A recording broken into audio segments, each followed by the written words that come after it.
kelompok 2 untuk memulai presentasinya tentang chapter 3 dan 4. Saya izin top-cam ya.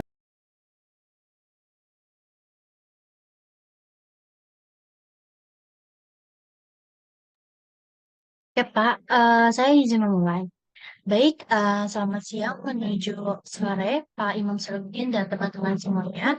Kami dari kelompok 2, pada kesempatan kali ini kami akan mempresentasikan mengenai chapter 3 dan 4. Next. Sebelum memulai, saya akan memperkenalkan anggota tim kami terlebih dahulu, di mana dimulai dari saya, Kailan Najis Kampana, lalu ada Nailan S. Ijata, ada Angelina Novita, ada Felicia Angelic, ada Muhammad Edgar, dan juga ada Risma Dila.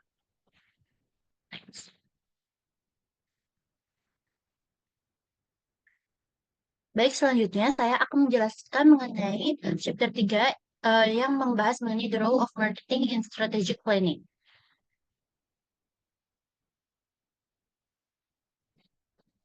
Baik, yang pertama terdapat nature of high performance business. Jadi, tantangan utama yang dihadapi oleh perusahaan perhotelan saat itu adalah bagaimana mengetahui cara membangun dan mempertahankan bisnis yang sehat dalam menghadapi pasar dan lingkungan yang berubah dengan cepat. Dan menurut perusahaan konsultan Arthur D. Little mengusulkan bahwa model karakteristik high performance business yang menunjukkan itu terdapat pada 4 faktor. Yang pertama adalah stakeholder, di mana stakeholder ini meliputi pelanggan, karyawan, pemasok, dan masyarakat di mana bisnis mereka tuh berada dan atau organisasi lain yang berkepentingan terhadap keberhasilan bisnis. Dan perusahaan agresif itu mendorong karyawannya untuk terus berupaya meningkatkan kinerja sehingga bisa memuaskan para stakeholder. Dan di sini tuh terdapat contohnya yaitu Hilton Hotels Corporation, di mana perusahaan mereka itu menerapkan tujuan strategis untuk menciptakan nilai bagi semua stakeholder yang sistematis untuk memastikan konsistensi di seluruh properti dengan mengadopsi balance scorecard yang mengukur penciptaan nilai Hilton dengan mengintegrasikan semua aspek bisnisnya. Next. Dan untuk faktor lainnya, yaitu ada proses, di mana di faktor proses ini tuh perusahaan perlu mempelajari bagaimana tugas berpindah dari satu departemen ke departemen lain, serta hambatan terhadap hasil kreatif dan membangun cross-functional team yang mengelola proses bisnis inti. Dan selanjutnya ada resources, di mana perusahaan ini membutuhkan sumber daya seperti personel, material, mesin, dan informasi. Dan perusahaan ini perlu memelihara sumber daya dan kompetensi inti yang membentuk esensi bisnis mereka. Dan untuk organization, di mana organisasi perusahaan itu terdiri dari struktur, kebijakan, dan budaya yang semuanya itu cenderung menjadi tidak berfungsi di perusahaan yang berubah dengan cepat. Di mana struktur dan kebijakan dapat diubah, budaya perusahaan itu adalah suatu hal yang paling sulit diubah. Jadi, di mana service culture dari perusahaan itu harus diselaraskan dengan struktur, kebijakan, dan budaya organisasi mereka yang berubah dengan cepat dalam persyaratan strategi bisnisnya. Di mana biasanya itu perubahan struktural dan kebijakan itu terjadi karena adanya merger. Next. Baik, selanjutnya saya akan menjelaskan mengenai corporate strategic planning. Yang dimana corporate strategic planning ini merupakan proses pengembangan dan pemeliharaan kesesuaian strategis antara tujuan dan kemampuan organisasi serta peluang pemasaran yang terus berubah. Yang dimana di sini tuh terdapat gambar yang menjelaskan proses strategic planning. Jadi dimulai dari pembuatan misi, dan di mana misi itu kemudian juga menjadi tujuan pendukung terperinci yang membantu seluruh perusahaan. Dan selanjutnya itu di mana perusahaan ini skaf portofolio bisnis dan produk mana yang terbaik bagi perusahaan dan seberapa banyak dukungan yang akan diberikan kepada masing-masing bisnisnya. Dan selanjutnya itu setiap bisnis dan produk itu mengembangkan pemasaran terperinci dan rencana departemennya itu yang mendukung rencana perusahaan secara keseluruhan. Dan untuk strategic planning ini tuh biasanya itu perusahaan itu kan merencanakan plan strategis itu menjadi perencanaan yang menjadi dasar. Dari mana biasanya itu menyiapkan rencana tahunan, rencana jangka panjang, dan rencana strategis yang dimana rencana tahunan dan jangka panjang itu biasanya membahas bisnis perusahaan saat ini dan cara pertahanannya. Sedangkan untuk rencana strategis itu melibatkan adaptasi perusahaan untuk memanfaatkan peluang dalam lingkungan yang terus berubah. Dan beberapa perusahaan itu memberikan banyak kebebasan kepada unit bisnis untuk mengembangkan strategi mereka sendiri. Dan di sini itu contohnya itu ada company The Walt Disney Company yang dimana perusahaan mereka itu membentuk kelompok perencana strategis yang eh, kuat dan terpusat. Dan untuk dekade selanjutnya, di mana perusahaan tersebut itu mengubah menjadi beberapa divisi. Jadi kumpulan bisnis media dan hiburan yang besar dan beragam. Jadi kayak di sini tuh contohnya ada Pixar, terus ada Touchstone Pictures, terus ada Disney Channel, dan ada Walt Disney Pictures. Di mana untuk meningkatkan kinerja, di sini tuh mendesentralisasikan fungsinya itu kepada setiap manajer divisi untuk mengajarkan masing-masing. Next.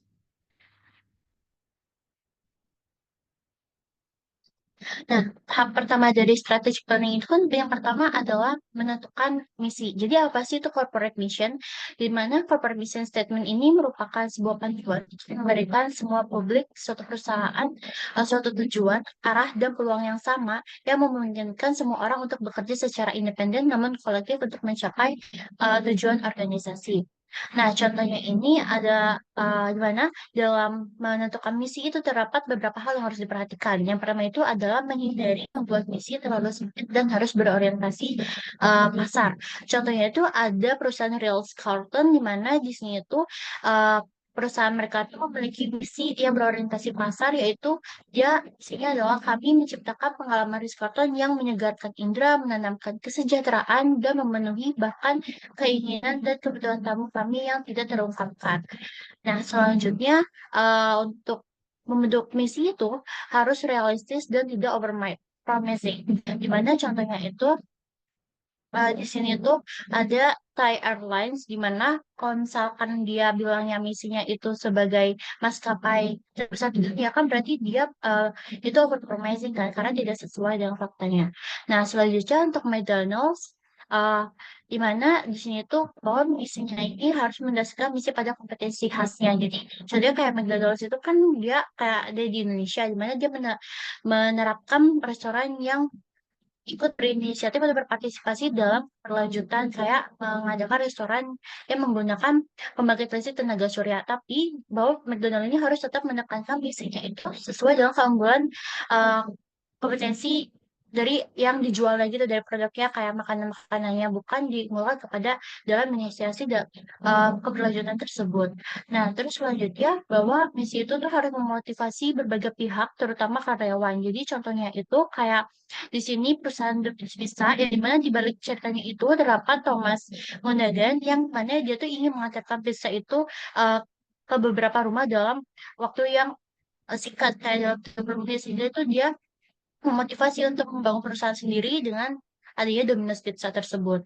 Nah, selanjutnya bahwa misi itu harus memberikan visi dan arah bagi perusahaan dalam jangka panjang.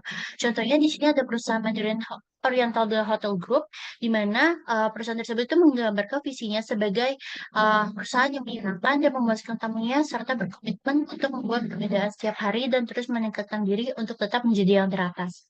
Dan selanjutnya bahwa misi itu tidak boleh dinyatakan sebagai menghasilkan lebih banyak penjualan atau laba. Jadi misi itu harus difokuskan pada pelanggan dan pengalaman pelanggan yang ingin diciptakan oleh perusahaan. Dan contoh ini ada perusahaan Buffalo Wild Wings.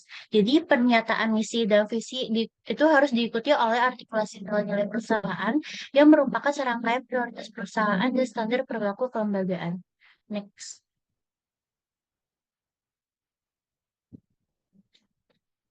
Dan selanjutnya dalam menerapkan strategic planning ini, kita harus menentukan tujuan. Jadi setting company objective and goals. Di mana perusahaan ini perlu mengubah misinya menjadi tujuan pendukung yang terperinci untuk setiap tingkat manajemen.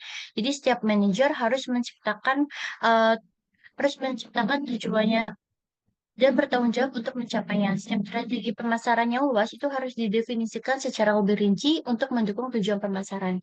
Dan di sini itu terdapat contohnya ada misi yang tadi disebutkan sebelumnya itu dari perusahaan The Ritz-Carlton, di mana di sini itu dia menyatakan bahwa The Ritz-Carlton experience and lives the sense in still well-being and fulfills even the unexpressed wishes and needs of our guests. Di mana tujuan keseluruhan dari Ritz-Carlton ini tuh bangun hubungan pelanggan yang menguntungkan dengan memberikan perhatian dan kenyamanan yang tulus bagi para tamunya dan memahami apa yang diinginkan para tamunya. Ya.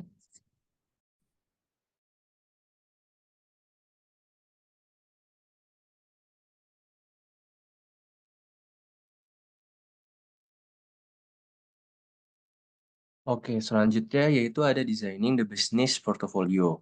Nah, setiap perusahaan itu memiliki beberapa unit bisnis yang biasanya dan harus dikelola secara strategis. Namun banyak perusahaan terjebak di dalam mendefinisikan bisnis gitu. Mereka itu hanya berdasarkan produk gitu. Padahal bisnis itu seharusnya didefinisikan berdasarkan bagaimana mereka memenuhi kebutuhan pelanggan. Misalnya di sini ada contoh Resorski.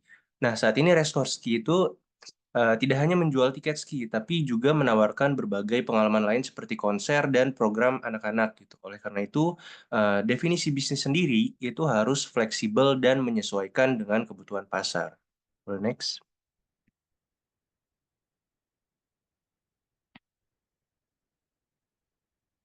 Nah, perusahaan itu juga sering kali membagi bisnisnya ke dalam beberapa unit yang disebut Strategic Business Unit atau SBU. Nah, SBU itu memiliki tiga karakteristik utama gitu. Yang pertama itu ada unit ini itu dapat direncanakan secara terpisah dari bisnis lain. Lalu yang kedua, mereka memiliki pesaing sendiri. Ketiga, ada seorang manajer yang bertanggung jawab atas strategi dan profitabilitasnya. Nah, dengan mengidentifikasi SBU, itu perusahaan itu dapat menentukan alokasi dana dan strategi yang tepat untuk masing-masing unit bisnisnya. Lalu bagaimana dengan membangun strategis untuk berkembang gitu, developing strategies for growth. Nah, agar bisa berkembang, perusahaan itu harus menggunakan strategi pertumbuhan yang menguntungkan gitu. Salah satu caranya eh, untuk menganalisis peluang pertumbuhan tersebut adalah dengan unsolved product market expansion grid gitu. Jadi strategi ini itu mencakup 4 pilihan. Yang pertama itu ada market penetration, yaitu meningkatkan pangsa pasar dengan produk yang sudah ada. Kedua itu ada market development, yaitu mencari pasar baru untuk produk yang sudah ada. Ketiga itu ada product development, yaitu mengembangkan produk baru untuk pasar yang sama. Dan terakhir itu diversification, yaitu memasuki bisnis yang benar-benar baru. Next.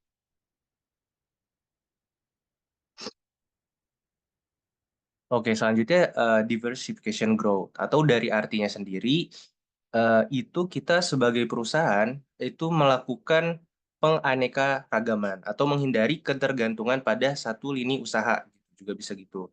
Jadi ketika bisnis utama itu sudah nggak punya banyak peluang gitu, perusahaan itu bisa dan malahan harus gitu melakukan diversifikasi gitu.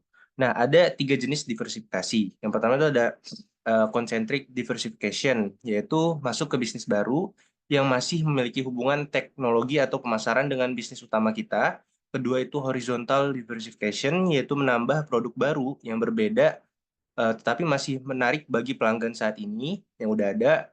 Lalu yang ketiga itu conglomerate diversification, gitu. Namanya aja conglomerate gitu kan. Artinya masuk ke bisnis yang benar-benar berbeda dan melakukan investment yang cukup besar juga gitu. Nah, selanjutnya itu ada di sebelahnya ada studi case Starbucks. Jadi Starbucks ini itu telah berkembang pesat dari kedai kopi kecil menjadi jaringan global dengan lebih dari 21.800 toko di 65 negara. Nah, keberhasilannya itu didukung oleh 5 strategi utama Starbucks. Yang pertama, Starbucks itu memperluas saluran retail ke supermarket, bandara, toko buku, serta membangun kehadiran mereka secara online gitu, new retail channels. Nah, yang kedua, mereka tuh terus berinovasi dengan produk baru seperti minuman botolan dan es krim kopi, serta mendiversifikasi bisnisnya ke bidang hiburan dan kesehatan. Lalu yang ketiga, pertumbuhan toko mereka itu tetap menjadi fokus utama mereka. Dengan target sekarang tuh 40.000 toko global secara internasional yang sudah didukung program loyalitas, dan pembayaran secara mobile. Lalu yang keempat, Starbucks itu meningkatkan pengalaman pelanggan melalui desain toko yang nyaman, terus dapat WiFi gratis, menunya lebih variatif, dan kolaborasi dengan salah satu eh, perusahaan elektronik yaitu Apple. Nah, kelima, mereka ini melakukan ekspansi internasional gitu, terus berkembang, terutama di Asia dengan ratusan toko baru di Jepang, Cina, dan Korea Selatan, melakukan international growth. Gitu. Nah, tapi perlu diingat, pertumbuhan yang cepat seperti ini itu juga bakalan menghadapi beberapa tantangan gitu ke depannya, seperti resiko kehilangan eksklusivitas merek dan dampak ekonomi terhadap kebiasaan konsumsi pelanggan. Nah, jadi yang kayak teman-teman tahu juga, semakin banyak sesuatu gitu kan, semakin mudah kita mendapatkan sesuatu, itu tentunya akan mengurangi eksklusivitas dari sesuatu tersebut gitu, atau kesan mahalnya hilang lah gitu. Walaupun pada saat ini khususnya di kalangan mahasiswa, di kalangan kita gitu, Starbucks itu masih menjadi sesuatu yang mahal atau overpriced gitu dibanding competitors yang kayak Janji, Kopken yang 10 ribuan kalau promo, 20 ribuan kalau promo gitu kan udah bisa enjoy the products gitu kan. Oh, boleh next. Nah, selain diversifikasi, perusahaan itu juga bisa tumbuh melalui yang namanya integrative growth gitu. Ada 3 jenis integrasi utama. Yang pertama itu ada backward integration, yaitu mengakuisisi pemasok untuk mengamankan bahan baku gitu. Nah, kalau di manajemen strategik, ini tuh masuk ke keunggulan kompetitif gitu, di mana dengan kita menguasai bahan baku dan supplier itu bakalan mempersulit akses masuk ke dalam pasar atau industri kita gitu. Dengan kata lain, power of buyer juga itu akan menjadi rendah karena kita bisa menjadi perusahaan satu-satunya gitu yang punya produk tersebut. Kedua itu forward integration, yaitu mengakuisisi distributor atau agen perjalanan. Ketiga itu horizontal integration, yaitu membeli pesaing atau memperluas pangsa pasar. Nah, di sebelahnya itu ada downsizing gitu.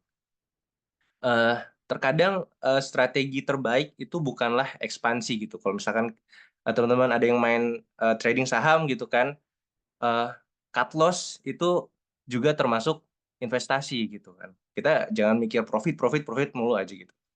Jadi eh, mengurangi bisnis yang tidak lagi sesuai gitu. Kalau di sini hal ini tuh disebut downsizing gitu. Contohnya di sini ada Landry's dia menjual Joe's Crab Shack karena ingin fokus pada bisnis kasino dan restoran mewah gitu. Sebelumnya Landry's ini usahanya banyak, ada dining, hospitality, entertainment, gaming, dan lain sebagainya gitu. Tapi dia memutuskan untuk melakukan downsizing gitu.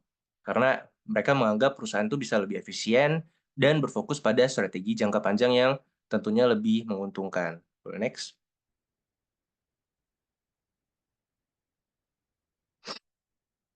Oke, selanjutnya itu ada partnering with other company department. Jadi pada dasarnya sebuah perusahaan itu nggak bisa berjalan sendiri gitu. Setiap departemen itu mulai dari pemasaran hingga operasional itu harus bekerja sama untuk menciptakan nilai bagi pelanggan. Dan itu semua disebut value chain. Nah, contohnya dalam industri perhotelan. Departemen housekeeping itu harus berkoordinasi dengan pemasok laundry agar layanan tetap berkualitas. Selain itu, perusahaan juga harus bekerja sama dengan mitra eksternal seperti pemasok, distributor untuk membangun sistem value delivery network itu partnering with other in the marketing system. Boleh next. Nah, selanjutnya itu ada marketing strategi dan marketing mix. Jadi, strategi pemasaran itu berfokus pada bagaimana perusahaan dapat memberikan nilai terbaik kepada pelanggannya, customer value driven marketing strategy. Nah, perusahaan itu bisa melakukan langkah pertama dengan market segmentation, yaitu membagi pelanggan ke dalam kelompok berdasarkan karakteristik mereka. Setelah itu juga perusahaan bisa memilih market targeting, yaitu segmen mana yang kira-kira paling menguntungkan nih di antara banyaknya segmen. Kemudian perusahaan melakukan positioning atau market differentiation, yaitu bagaimana mereka membuat produk itu lebih menonjol dibandingkan kompetitor. Lalu untuk menerapkan strategi ini, itu perusahaan bisa menggunakan marketing mix yang terdiri dari 4P, produk, price, place, dan promotion. Namun kalau dilihat dari sudut pandang pelanggan, 4P ini bisa diubah menjadi 4C gitu, customer solution, customer cost, convenience, dan communication. Next.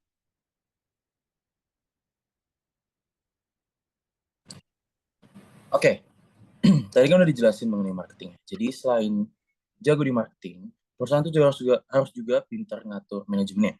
Jadi ngurus proses marketing itu ada 4 fungsi utama, yaitu analisis, perencanaan, implementasi, dan kontrol. Jadi gini, pertama-tama perusahaan tuh bikin rencana strategis besar dulu. Terus diterjemahin ke dalam rencana marketing buat tiap divisi, produk, atau brand. Nah, setelah itu, rencana tadi tuh dieksekusi lewat implementasi, alias dijalanin beneran gitu. Nggak cuma ngomong doang. Nah, biar nggak melenceng, ada kontrol yang buat ngecek hasilnya, ngevaluasi, dan kalau perlu itu ngasih tindakan perbaikan. Nah, dan yang terakhir itu, analisis marketing itu penting banget buat ngasih info dan evaluasi biar semua langkah di marketing tadi bisa jalan dengan baik. Boleh next? Oke.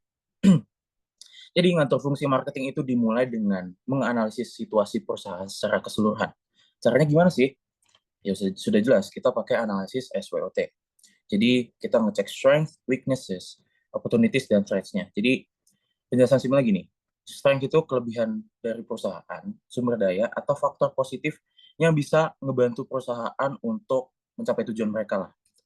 Kemudian untuk weaknesses, itu kelemahan perusahaan atau hambatan yang bisa ngeganggu performa perusahaan. Jadi pokoknya ngeganggu jalan mereka lah. Kemudian opportunities itu peluang dari faktor eksternal atau tren yang sedang terjadi di dunia ini untuk dimanfaatkan oleh perusahaan untuk mencapai tujuannya gitu. Mau itu dia ngambil dari masalah orang lain itu dia jadiin peluang buat dia atau hal lainnya gitu. Next. Oke, selanjutnya kita masuk ke marketing analysis, lebih tepatnya internal environmental analysis, strength and weaknesses analysis. Jadi, ini gini, menemukan peluang bisnis itu tentu saja penting banget, tapi tanpa kemampuan yang pas, peluang itu tuh bisa jadi hal-hal yang sia-sia gitu. Makanya, perusahaan tuh harus rutin ngecek kekuatan dan kelemahannya, mulai dari marketing, kemudian financial, production, sampai ke organization-nya. Nah, jadi tiap faktor ini tuh dinilai sebagai kelebihan besar, kecil, netral, atau bahkan kelemahan yang besar atau kecil. Jadi perusahaan tuh nggak harus memperbaiki semua kelemahan mereka. Tentu saja setiap perusahaan tuh pasti punya kelemahan yang mereka tutupi. Nah, tapi harus milih nih, fokus ke peluang yang sesuai kekuatan atau cari peluang yang besar. Jadi contohnya gini, contohnya di industri hotel, sistem reservasi yang udah up to date kayak sekarang itu, kayak CRS atau GDS, itu bisa jadi keunggulan buat menarik pelanggan internasional untuk in generalnya. Nah, kadang masalah bisnis itu bukan di kemampuan, tapi kurang kerja sama antar tim. Misalnya, tim sales dan operasional tuh lagi selek nih, jadi saling nyalahin. Terus mereka tuh mau nggak mau kan harus tektokan buat ngejalanin bisnis mereka kan. Nah, tapi kalau misalnya mereka lagi selek, ya itu bakal mengganggu perusahaannya gitu loh. Nah, makanya hubungan kerja antar departemen, mau departemen apa aja itu harus diperhatiin banget. Selain itu, perusahaan itu harus mengelola proses inti kayak produk, pengembangan produk, kemudian produksi, sales, terus hingga pembayaran. Nah, jadi intinya semua ini tuh butuh kerjasama tim yang pas gitu untuk melancarin bisnis. Next. Oke, selanjutnya kita akan memasuki external environmental analysis atau opportunity and threat analysis. Jadi, biar bisnis bisa sukses, manajer tuh harus selalu mantau hal-hal di sekitar yang bisa ngefek ke perusahaan secara langsung. Jadi ada 2 hal utama. Bisa dilihat di sini ada faktor makro. Jadi hal-hal besar kayak ekonomi, teknologi, hukum, dan budaya itu bisa mengubah cara bisnis jalan. Ya seperti yang diketahui, misalkan ekonomi lagi kacau, mau nggak perusahaan tuh harus cari mitigasinya. Mereka tuh harus menyesuaikan diri lah sama ekonomi yang lagi kacau di negara tersebut gitu. Kemudian teknologi, misalkan mereka nggak menginovasikan teknologi mereka, kayak misalkan contoh Nokia. Mereka dulu karena mereka ngerasa mereka tuh di top of the food chain, mereka tuh masalah inovasi bentar-bentaran lah, dan akhirnya mereka malah dikalahkan sama perusahaan lain gitu. Nah, untuk hukum dan budaya ya sudah jelas, mereka kalau misalkan hukumnya berubah, mereka juga harus mengikuti. Terus kalau misalkan budayanya berubah atau semacamnya, mereka harus juga mengikuti biar apa ya, biar bisa memasuki pasar tersebut lah ini. Kemudian faktor mikro yang lebih dekat sama bisnis, kayak misalkan customer, kemudian kompetitor, supplier, dan jalur distribusi. Gitu. Nah, biar tetap update, perusahaan tuh butuh apa ya namanya, sistem intelijen pemasaran lah, intinya gitu, buat ngecek tren, jadi buat nyari peluang, dan waspada sama threats yang akan datang gitu ke perusahaan. Nah, jadi ada contoh dampak-dampaknya. Jadi salah satu contohnya itu dampak peristiwa global, itu contohnya serangan 911, yang bikin industri pariwisata itu berubah total dari keamanan lebih ketat sampai mencari market baru. Kalian tahu lah 911 kan sekacau apa waktu itu. Terus perubahan ekonomi, negara kayak Cina dan India itu makin maju. Nah, kita singkiran Indianya dulu. Jadi negara kayak Cina itu udah maju, mereka tuh malah makin maju gitu loh. Bahkan bikin tren kayak medical tourism, yang dimana orang datang tuh buat berobat karena lebih murah gitu. Nah, terus yang terakhir itu ada bisnis tuh harus adaptasi. Jadi dunia tuh kan berubah cepat ya. Jadi perusahaan tuh harus pintar ngebaca atau mencari peluang dan apa namanya, memastikan ancaman itu tidak mempengaruhi mereka gitu. Jadi biar mereka tetap cuan lah, gampang gitu. Next.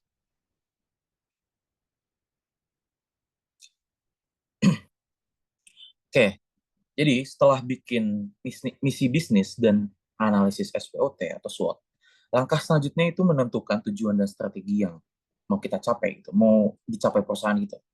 Jadi biasanya bisnis tuh nggak cuma punya satu tujuan, tapi campuran dari ada beberapa nih. Yang pertama itu ada profitabilitas atau keuntungan. Jadi simpelnya, biar bisnis tetap cuan. Itu tujuan mereka. Kemudian pertumbuhan dalam penjualan. Jadi makin banyak customer, makin bagus dong. Kemudian pangsa pasar, biar bisa ngalahin pesaing ya kan. Kalau misalnya pangsa pasarnya lebih besar dari kompetitor, ya sudah jelas mereka menguasai pasar tersebut gitu. Kemudian efisiensi biaya. Jadi intinya mereka tuh mengeluarkan sesuatu tuh nggak boleh sembrono gitu. Intinya biar nggak boros lah dan tetap untung gitu. Nah, tujuan ini tuh harus diurutkan dari yang paling penting. Terus kalau pakai angka itu biar jelas. Contohnya gini, kalau misalkan perusahaan pengen ngeset tujuan kayak meningkatkan ROI. Nah, kalau kita lihat meningkatkan ROI itu belum terlalu jelas dong, karena di situ tulisannya cuma meningkatkan ROI. Kita belum tahu dia mau meningkatin ke apa, berapa persen dalam berapa tahun gitu. Kan bisa diganti kayak misalkan meningkatkan ROI jadi 15% in 2 years. Jadi kan lebih clear.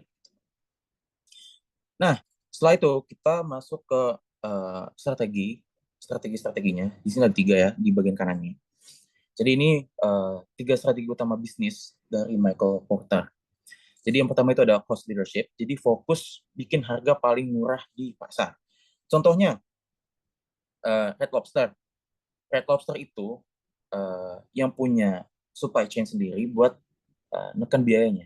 Tapi ada kemungkinan orang lain, kompetitor-kompetitor itu bisa ngasih harga Red Lobster bisa lebih murah gitu contohnya. Kemudian differentiation. Jadi perusahaan tuh nawarin keunikan yang dihargain, yang divaluekan oleh customer. Contohnya, In and Out Burger itu kan fast food ya. In and Out tuh modelnya mirip kayak McD, terus Popeyes atau Burger King gitu-gitu kan. Nah, tapi bedanya kalau In and Out itu pakai bahan yang lebih fresh. Jadi bikin semua makanan on the spot itu beda sama fast food biasa.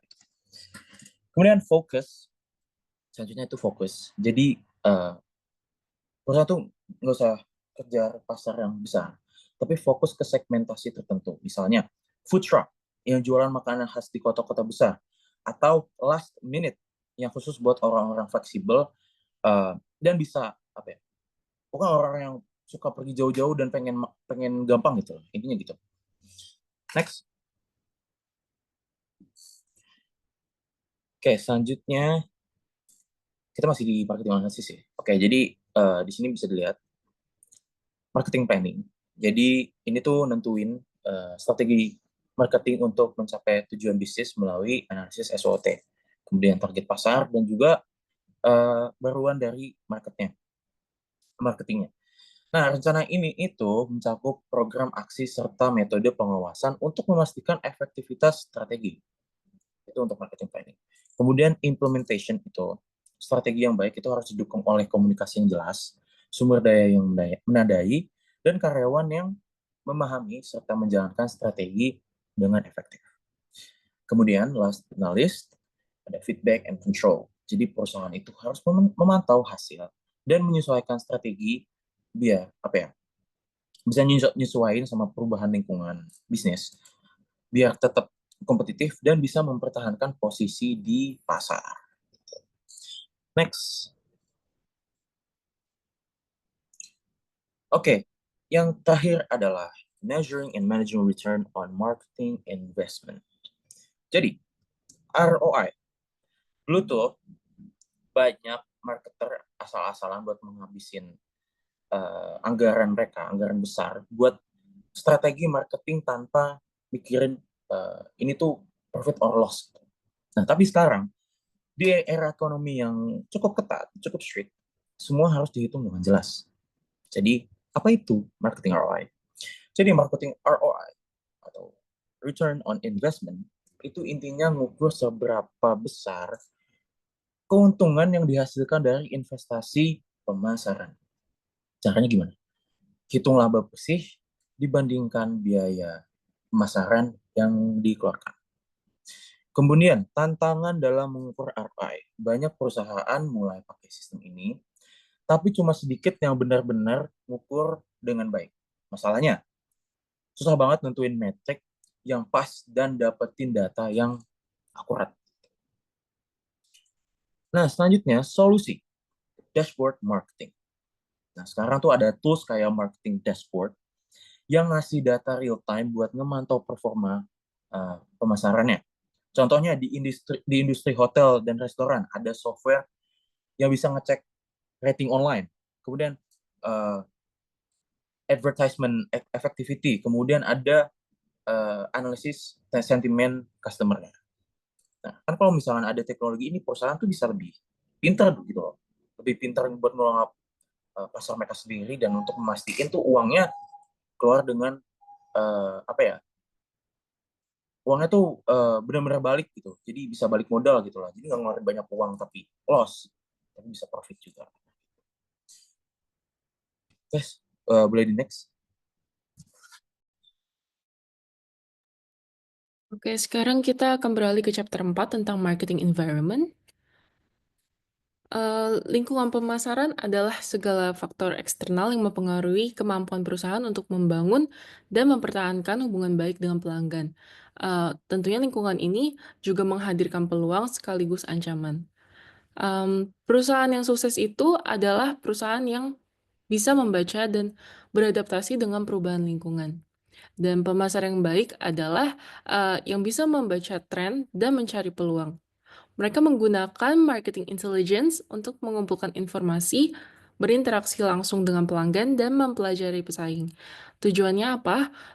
Tujuannya adalah agar strategi pemasaran selalu relevan dan efektif. Terus lingkungan pemasaran dibagi menjadi dua, yaitu mikro dan makro. Kalau mikro itu gampangnya kayak faktor terdekat dengan perusahaan, dan makro adalah kekuatan masyarakat yang lebih besar.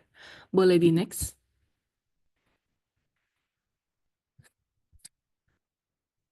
Oke, jadi nggak cuma sekedar ngejual produk, tapi manajemen pemasaran juga bertugas menciptakan pengalaman positif dan hubungan jangka panjang dengan pelanggan.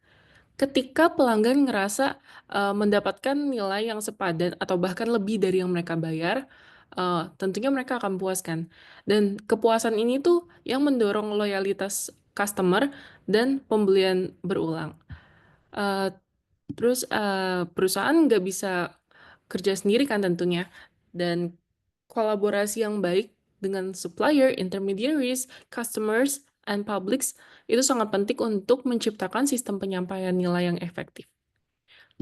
Setiap aktor dalam lingkungan mikro tentunya memainkan peran penting dalam value chain ini. Jadi keterlambatan atau masalah pada salah satu aktor dapat berdampak pada keseluruhan sistemnya.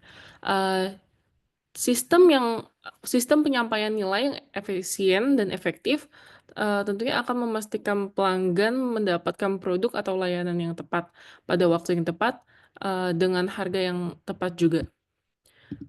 Nah, major actors yang pertama itu the company itself. Jadi manajer pemasaran harus bekerja erat dengan manajemen top management dan berbagai departemen di perusahaannya tersebut tentunya. Terus setiap departemen kan pasti memiliki peran unik dan mendukung tujuan pemasaran. Tanpa dukungan yang kuat dari departemen lain, tentunya upaya pemasaran ya nggak bakal optimal. Terus keputusan pemasaran harus laras dengan visi dan strategi yang ditetapkan oleh top management. Terus pemasaran yang efektif adalah pemasaran yang mendukung tujuan bisnis secara keseluruhan. Setiap interaksi dengan pelanggan adalah kesempatan untuk menciptakan pengalaman yang positif. Jadi semua karyawan dari level staff hingga manajer harus paham dan menghargai pentingnya kepuasan pelanggan. Ketika semua departemen bekerja sama untuk memberikan nilai dan kepuasan pelanggan, perusahaan akan membangun loyalitas pelanggan yang kuat dan mencapai keunggulan kompetitif. Contoh simpelnya adalah kualitas produk yang buruk atau layanan pelanggan yang gak ramah itu bisa merusak citra merek yang dibangun dengan susah payah oleh departemen pemasaran. Next.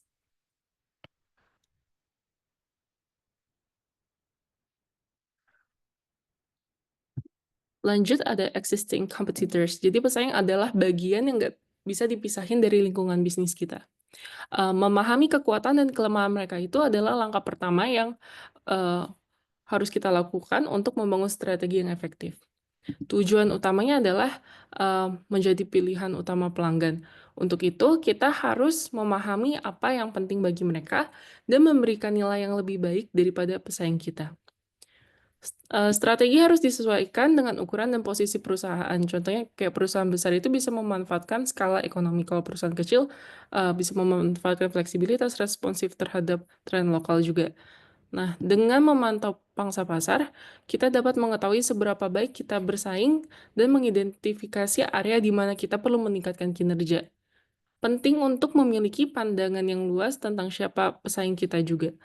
Jangan cuman fokus pada pesaing langsung, tapi kita juga harus bisa mempertimbangkan alternatif lain yang bisa memenuhi kebutuhan pelanggan.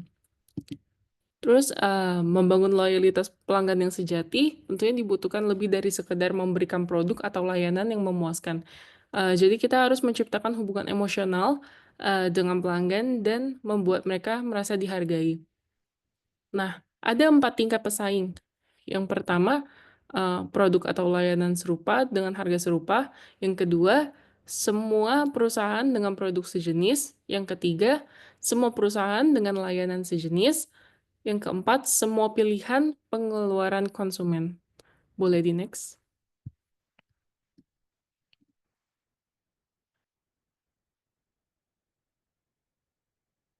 Oke, selanjutnya ada suppliers. Jadi suppliers adalah fondasi dari setiap bisnis. Mereka itu yang nyediain bahan baku, komponen, dan sumber daya lain yang kita butuhin untuk menciptakan produk dan layanan yang berkualitas. Jadi masalah dengan suppliers dapat berdampak langsung pada kemampuan kita untuk memenuhi permintaan pelanggan, menjaga kualitas produk, dan mengendalikan biaya. Ada 2 contoh. Contoh yang pertama itu restoran dengan promosi lobster yang gagal karena suppliersnya terlambat. Terus habis itu yang contoh keduanya ada restoran yang membatalkan menu scallop karena harga bahan bakunya naik. Jadi dengan memantau pasar supplier dan membangun hubungan dengan beberapa suppliers, kita dapat mengurangi risiko gangguan pasokan dan mengendalikan biaya. Terus outsourcing F&B bisa menjadi strategi yang efektif untuk meningkatkan nilai bagi tamu dan mungkin hotel fokus pada bisnis inti mereka. Tapi outsourcing F&B juga punya potensi masalah. Makanya penting untuk mempertimbangkan semua aspek sebelum membuat keputusan, dan memastikan adanya perjanjian yang jelas dengan mitra. Contohnya kayak Chick-fil-A, yang bermitra dengan Thrive Farmers, keuntungan yang mereka dapetin itu ya kopi yang berkualitas, pendapatan petani meningkat, dan peluang PR juga. Lalu ada Convention and Visitors Bureau atau CVB yang memainkan peran penting dalam membangun ekosistem pariwisata yang berkelanjutan dengan memastikan ketersediaan pemasok untuk destinasi wisata, merekrut organisasi untuk menyediakan aktivitas wisata, dan mewakili kepentingan supplier. Next.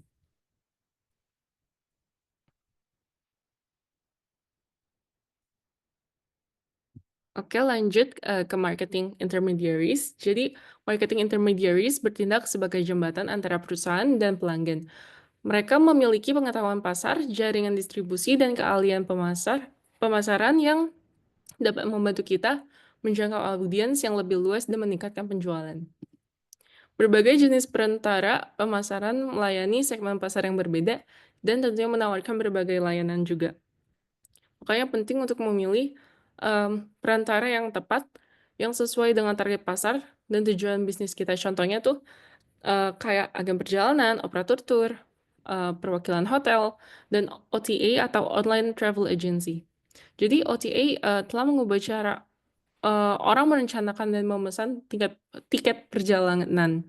Mereka nawarin kenyamanan, pilihan, dan harga yang kompetitif yang menjadikannya mitra yang berharga bagi perusahaan perhotelan dan pariwisata. Terus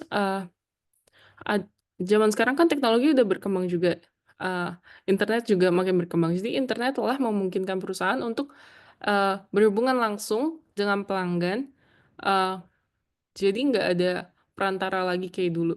Tapi transparansi harga juga mengharuskan perusahaan untuk lebih berhati-hati dalam menetapkan harga dan mengelola saluran distribusi.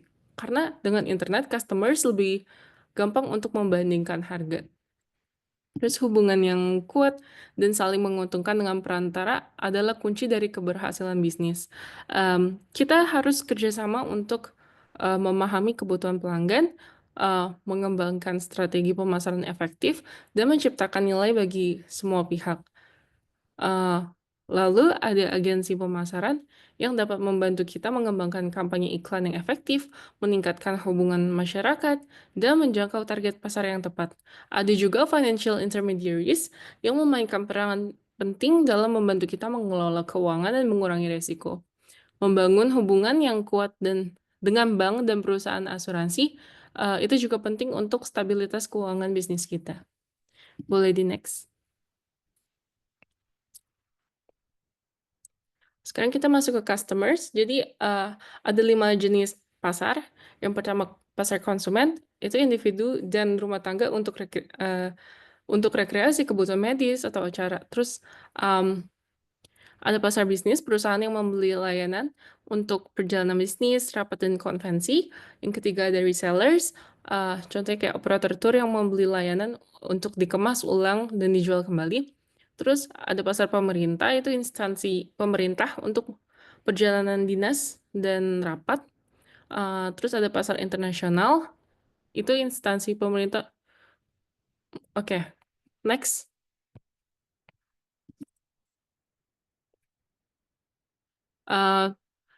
Jadi publik adalah pemangku kepentingan atau stakeholders yang penting bagi perusahaan.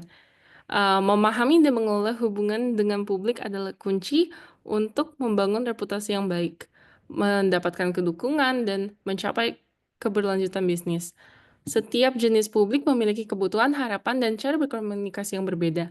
Jadi kita perlu mengembangkan strategi yang tepat untuk berinteraksi dengan setiap jenis publik secara efektif. Ada 7 jenis publik. Ada publik finansial, itu mempengaruhi kemampuan perusahaan mendapatkan dana. Terus publik media membawa berita dan opini. Publik pemerintah, itu pemerintah sebagai pengatur dan pembuat kebijakan. Publik aksi warga, kayak organisasi konsumen, kelompok lingkungan, dan kelompok minoritas. Lalu ada publik lokal, itu warga sekitar atau organisasi komunitas. Ada publik umum, sikap masyarakat umum terhadap perusahaan dan produknya. Lalu ada publik internal yaitu pekerja manajer, sukarelawan, dan dewan direksi. Jadi kita dapat menggunakan berbagai alat pemasaran seperti iklan, media sosial, dan acara komunitas untuk menjangkau publik yang berbeda dan membangun hubungan yang kuat dengan mereka. Next.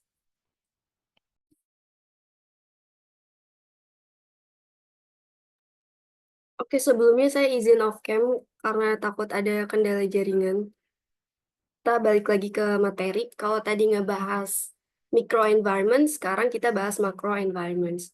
Jadi di sini bakal ada 7 forces. Yang pertama ada kompetitif, terus kemudian ada demographic, economic, natural, technological, political, dan juga cultural and social forces. Yang bakal kita bahas satu-satu.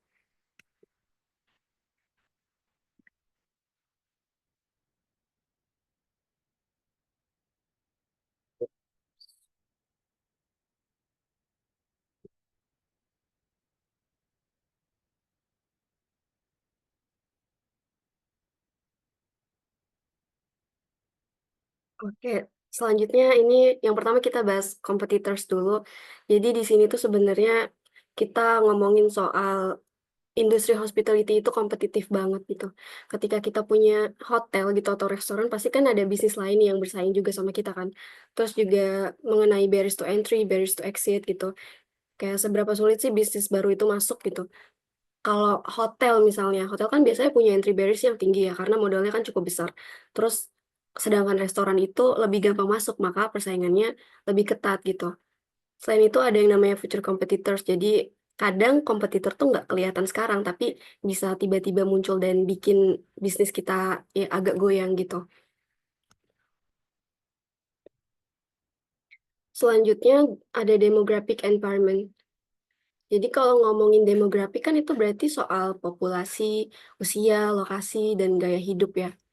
Dan di industri ini tuh kita harus paham tren demografinya tuh gimana sih supaya iya karena tren demografi ini yang menentukan gitu siapa target market kita gitu. Terus juga kalau di sini kita ada taruh 4 generation ya, dimulai dari baby boomers. Baby boomers ini ketika mereka udah mencapai puncak penghasilan dan pengeluaran, generasi baby boomer ini jadi pasar yang menguntungkan buat perjalanan dan liburan, makan di luar, spa, dan kegiatan rekreasi lainnya. Jadi kita nggak bisa bilang kalau generasi baby boomer ini ya generasi yang udah tua dan tenang-tenang aja gitu, karena ya mereka masih menikmati ya liburan juga gitu. Terus ada generation X, jadi mereka itu peduli terhadap lingkungan dan menanggapi dengan positif perusahaan yang bertanggung jawab secara sosial. Jadi perusahaan hotel atau restoran gitu yang mengambil inisiatif buat tanggung jawab terhadap lingkungan itu sangat menarik nih buat buat generasi X ini gitu. Buat generasi X juga keluarga itu yang utama, karir itu yang kedua gitu. Selanjutnya ada generasi milenial sama Gen Z ya. Jadi mereka tuh sama-sama udah fasih gitu atau nyaman sama teknologi, komputer, digital, dan internet gitu. Jadi kita perlu paham bagaimana menerapkan strategi pemasaran gitu karena tiap generasi itu kan punya pola pikir dan kebutuhan yang berbeda-beda gitu. Tergantung juga sama gaya hidupnya bagaimana gitu. Terus mengenai increasing diversity, kan di bumi ini ya, di Indonesia lah ya kan banyak etnis gitu ya, dari beragam etnis. Jadi kita harus pastiin juga kalau tempat kita itu ya terbuka juga untuk beragam etnis ini gitu. Kayak misalnya untuk kaum disabilitas ya, kalau misalnya hotel atau restoran kita apakah udah ada fasilitas yang ramah untuk kaum disabilitas gitu. Dan untuk di luar negeri sendiri udah ada beberapa tempat yang ngumumin kalau ya mereka itu ramah akan LGBT gitu.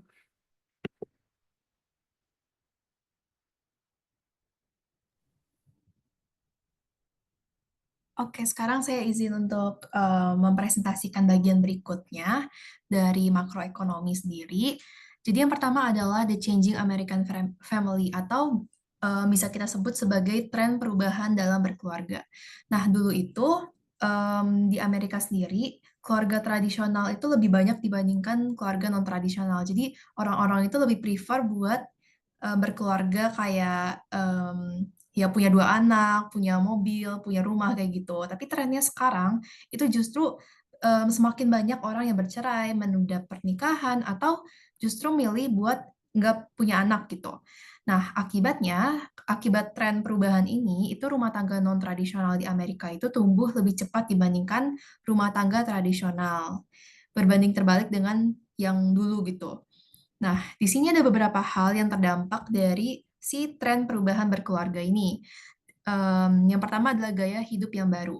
Jadi karena orang-orang itu cenderung terutama dalam hal wanita ya. Kalau misalkan wanita itu jumlah wanita bekerja itu semakin meningkat. Jadi orang-orang atau pasangan itu semakin bergantung pada makanan siap saji dan layanan catering. Jadi karena wanita-wanita itu udah bekerja dan mereka itu jadi jarang punya waktu untuk masak lagi gitu. Terus juga ada yang namanya PANKS atau Professional Aunts No Kids. Jadi ini tuh adalah perempuan-perempuan yang tanpa anak dan sering banget ngajak keponakannya berlibur gitu. Nah, ini tuh jadi target baru bagi industri pariwisata juga gitu. Nah, terus juga ada yang namanya perpindahan penduduk. Jadi di Amerika ada sekitar 15% penduduk yang pindah dari Amerika gitu. Nah, perpindahan penduduk ini itu bisa memengaruhi keputusan bisnis dalam memilih lokasi bisnisnya gitu. Jangan sampai kita ngebuka bisnis di lokasi yang orang-orangnya dapat pergi semua gitu kan. Terus yang terakhir adalah populasi yang semakin terpelajar dan profesional. Jadi karena ada perubahan ini, permintaan produk berkualitas tinggi itu juga naik karena orang-orang itu udah mulai terpelajar dan bisa memilih produk-produk yang berkualitas dan yang enggak gitu. Next.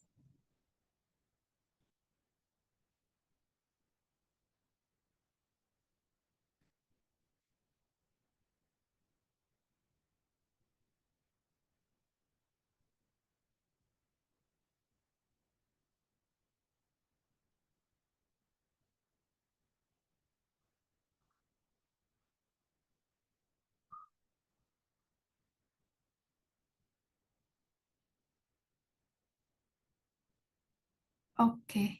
Nah, selanjutnya adalah economic environment. Jadi, di sini ada beberapa faktor yang bisa memengaruhi daya beli dan pola belanja konsumen yang tentunya perlu menjadi concern dari bisnis pariwisata juga gitu. Yang pertama adalah perbedaan ekonomi antar negara. Jadi di setiap negara itu kan punya ekonomi atau preferensi ekonomi yang berbeda-beda gitu. Ada yang ekonomi subsisten sama ekonomi industri. Kalau ekonomi subsisten sendiri itu biasanya negaranya itu mengkonsumsi sebagian besar hasil pertanian dan industrinya sendiri gitu. Jadi mereka lebih prefer buat pakai barang-barang lokal dibandingkan barang-barang impor gitu misalkan. Nah, sementara kalau misalkan ekonomi industri itu mereka itu biasanya negara maju, jadi pasarnya itu lebih luas untuk berbagai jenis produk gitu. Terus ada tren ekonomi. Nah, tren ekonomi ini itu perlu kita perhatikan gitu sebagai perusahaan karena mereka itu bisa memengaruhi target pelanggan dan strategi pemasaran dari si perusahaan kita. Terus juga dari segi economic environment, ada yang namanya perubahan pendapatan dalam masyarakat yang perlu kita perhatikan sebagai perusahaan. Jadi di tahun 1990, masyarakat Amerika itu sempat kayak nikmatin pertumbuhan ekonomi, kenaikan saham, dan harga properti yang tinggi. Jadi mereka itu cenderung udah hidup enak lah gitu di tahun 1960. Tapi pada krisis 2000 dan 2008 itu mengubah kebiasaan ini dan sekarang buktinya banyak banget orang yang harus melunasi utang-utang lama, terus juga biaya rumah tangga juga meningkat dan mereka itu jadi harus lebih gencar dalam menabung gitu. Dan ini juga berdampak pada industri-industri yang biasanya dekat dengan gaya hidup konsumen, kayak contohnya restoran gitu. Nah, terus yang kedua ada yang namanya pasar super rich. Jadi ada yang namanya kelompok super rich ini tuh sebesar 0,5% dari populasi dunia. Dan mereka ini memegang sebesar 38,5% dari kekayaan global. Nah, karena ada kehadiran si kelompok super rich ini, permintaan untuk liburan mewah itu biasanya meningkat gitu. Contohnya kayak liburan Four Seasons dan Cunard Lines. Terus yang terakhir adalah ekonomi global. Nah, ternyata nilai tukar mata uang itu bisa memengaruhi demand dari destinasi wisata. Contohnya misalkan euro itu lebih kuat dari dolar gitu. Nah, kalau misalkan kasusnya kayak gitu, akan lebih sedikit orang Amerika yang pergi ke Eropa. Jadi mereka lebih memilih untuk destinasi domestik gitu, karena euro itu lebih mahal gitu dari mata uang mereka sendiri. Makanya negara-negara kayak contohnya kayak Argentina, Chili, dan Uruguay itu mereka itu sengaja ngelakuin depresiasi mata uang supaya perjalanan ke negara mereka itu lebih terjangkau dan jadi semakin banyak wisatawan dari mancanegara yang mau ke sono gitu. Next.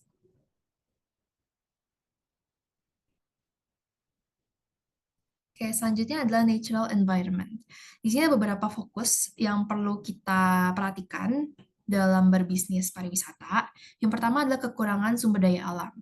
Nah, perlu nggak bisa dipungkiri lagi bahwa lama-kelamaan itu air dan udara yang bersih itu semakin terbatas. Bahkan pada tahun 2030 itu diprediksi bahwa akan ada lebih dari sepertiga penduduk dunia yang bakal kekurangan air bersih gitu.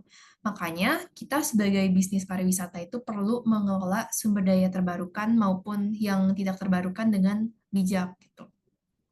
Yang kedua adalah peningkatan polusi.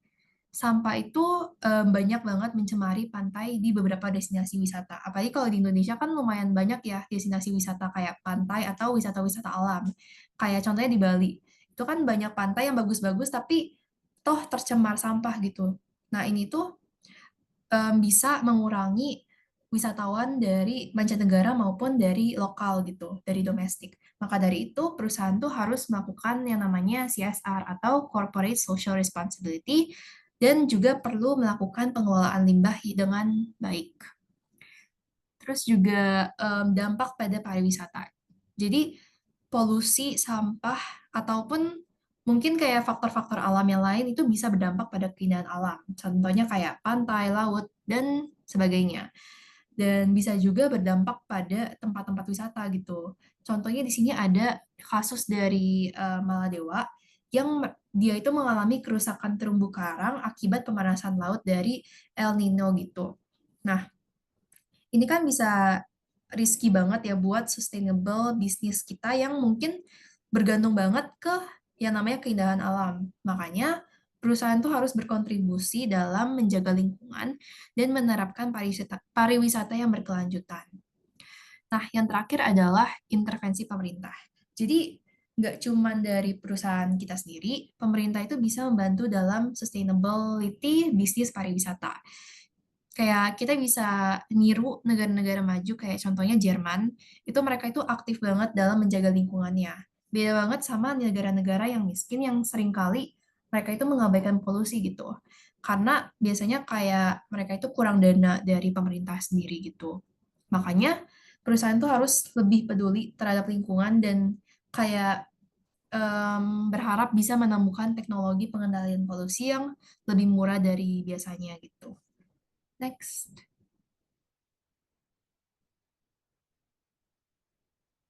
Oke, selanjutnya adalah technological environment.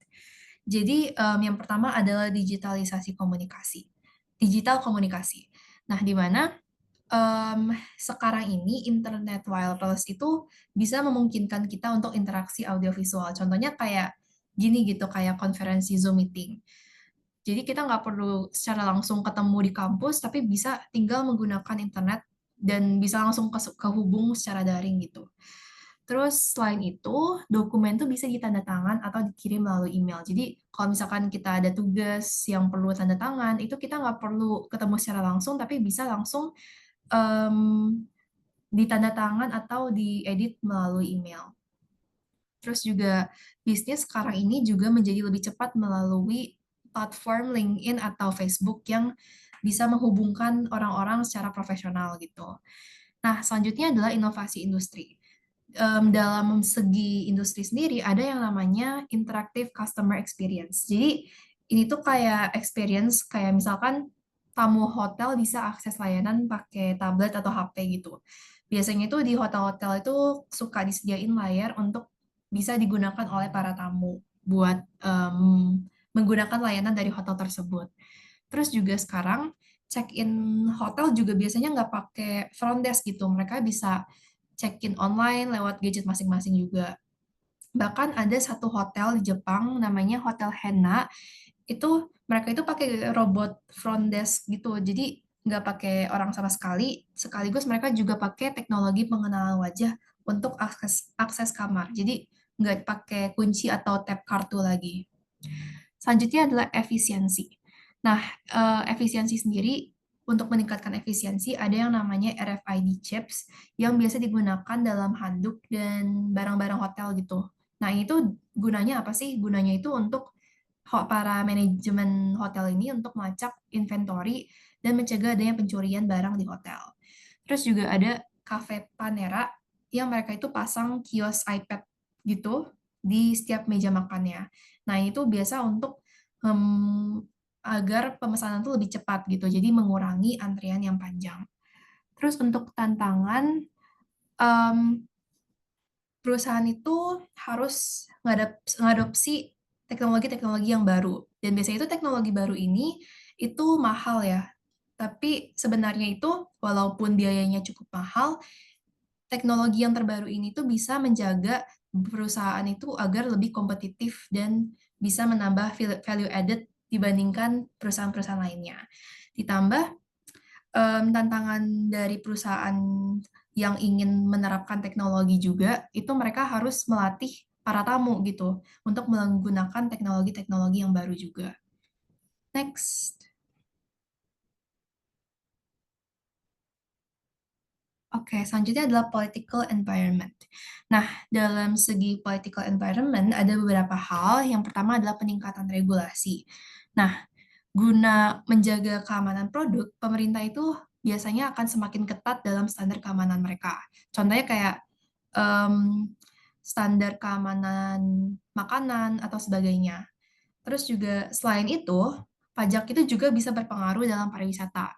Nah, di sini hotel dan restoran itu seringkali jadi industri yang mendapatkan atau kayak mengharuskan ada pajak yang paling tinggi dari pemerintah gitu. Contohnya misalkan di kasus hotel di New York pada tahun 1990-an, itu bahkan sampai pajak hotelnya itu sampai 21,25%, di mana ini tinggi banget gitu. Nah, pajak yang tinggi ini menyebabkan penurunan bisnis sebesar 37%. Tapi untungnya setelah pajaknya dikurangi, industrinya itu mulai pulih. Dan ini memperlihatkan bagaimana berdampaknya tingkat pajak ke demand dari konsumen pariwisata tersendiri. Terus yang kedua adalah perlindungan konsumen dan kepentingan sosial. Jadi pemerintah itu biasanya itu akan melindungi konsumen dari praktik bisnis yang nggak adil dan mengatur aspek-aspek lain. Contohnya kayak larangan ngerokok, terus pembuangan limbah, dan sebagainya gitu. Tapi biasanya bisnis itu juga bisa menghindari intervensi pemerintah dengan cara nerapin self-regulation dan bergabung dalam asosiasi industri. Contohnya kayak National Restaurant Association atau NRA, di mana NRA ini tuh kayak asosiasi dalam industri restoran gitu, yang bisa kayak melindungi mereka dari intervensi-intervensi pemerintah. Terus juga agensi, kayak misalkan Federal Trade Commission dan FDA, itu bisa berdampak juga pada operasional bisnis, terutama dalam segi pemasaran dan regulasi dari produk bisnis tersebut. Nah, intervensi-intervensi ini bisa menyebabkan beberapa regulasi yang mungkin akan dianggap terlalu agresif. Tapi sekarang untungnya banyak agensi-agensi yang memasukkan ahli pemasaran, jadi mereka itu nggak langsung kasih regulasi, tapi bisa sekaligus memahami industri tersebut gitu.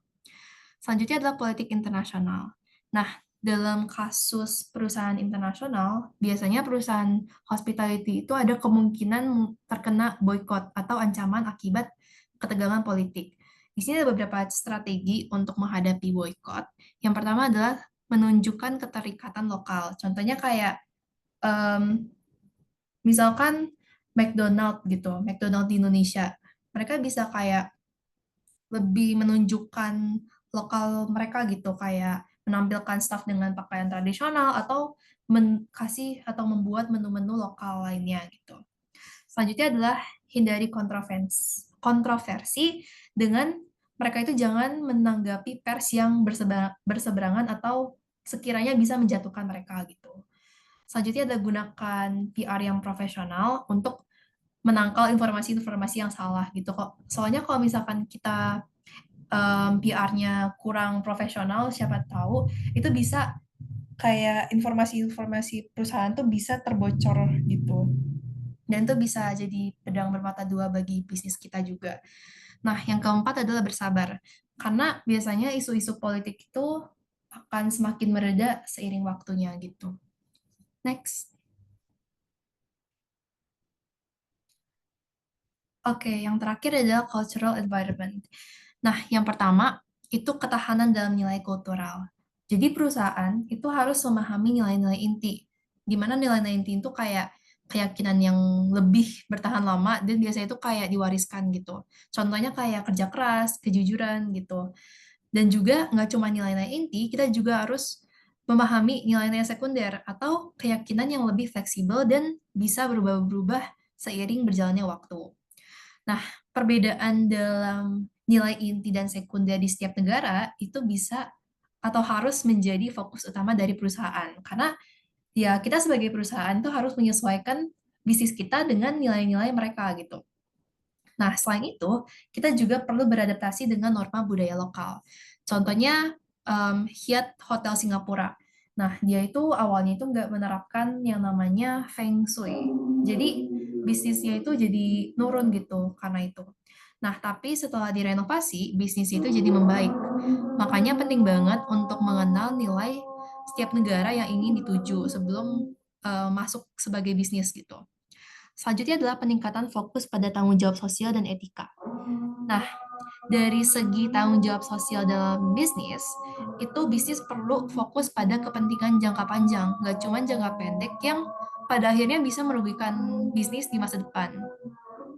Kemudian, perusahaan itu kan mungkin sering ngumpulin data-data pelanggan melalui cookies atau aktivitas online bisnis ya.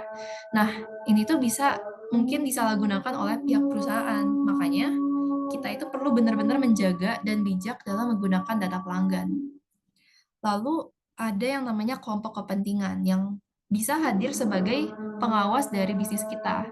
Contohnya di Amerika sendiri ada yang namanya MADD atau Mothers Against Drunk Driving.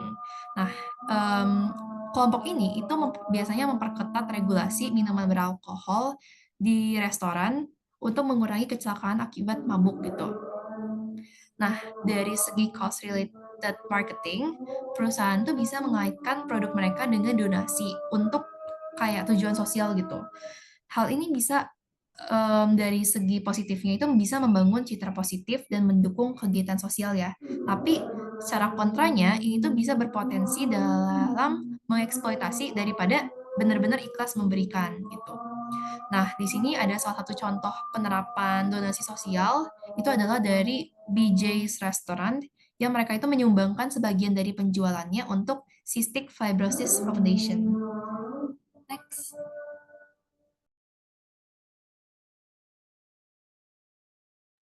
Selanjutnya, responding to the market environment. Jadi ada dua pendekatan. Yang pertama pasif, itu menganggap lingkungan sebagai tidak terkendali dan akhirnya beradaptasi. Yang kedua ada proaktif, itu mengambil tindakan agresif untuk mempengaruhi publik dan kekuatan di lingkungan pemasaran. Beberapa contoh taktik proaktif adalah menyewa lobbyis untuk mempengaruhi legislasi, terus mengadakan acara media untuk mendapatkan liputan positif, menjalankan advertorial untuk membentuk opini publik, mengajukan tuntutan hukum, dan membentuk perjanjian kontraktual untuk mengendalikan saluran distribusi. Terus bisa juga perusahaan bisa bergabung dengan organisasi perdagangan untuk menyuarakan kepentingan publik industri kepada pemerintah. Next.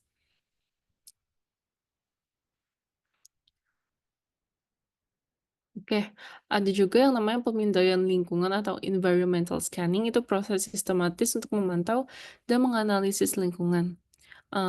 Terus keterkaitannya dengan faktor lingkungan itu, perubahan dalam satu faktor dapat mempengaruhi faktor lain. Contohnya, perubahan pola konsumsi makanan terkait dengan ekonomi, demografi, teknologi, budaya, dan persaingan. Next.